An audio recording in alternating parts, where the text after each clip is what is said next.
Sudah sepekan terakhir harga gula pasir curah mahal mendekati Rp20.000 per kilogram dari sebelumnya kisaran Rp12 sampai Rp13.000.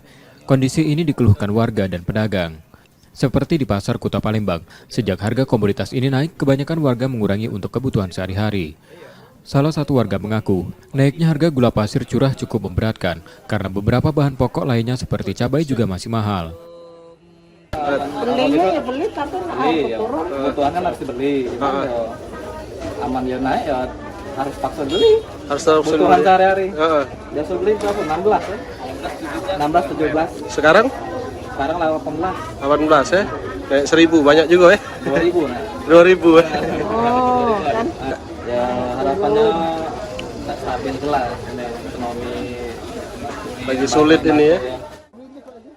Sama halnya dengan pedagang gula pasir curah yang juga terkena imbas dari mahalnya harga karena penjualan menurun.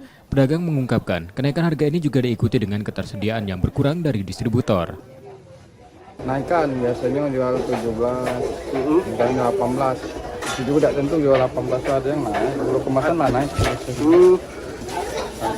Tidak tahu juga ya penyebabnya apa, pasukannya banjir ini apa, hujan ini kan apa, tebunya apa kurang, tidak tahu itu.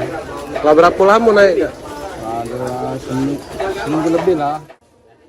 Warga dan pedagang berharap pemerintah daerah dapat melakukan upaya stabilisasi harga pasca lebaran agar kenaikan harga gula pasir curah tak berkelanjutan. Reski Oktora, Muklas Diferensial, Kompas TV, Palembang, Sumatera Selatan.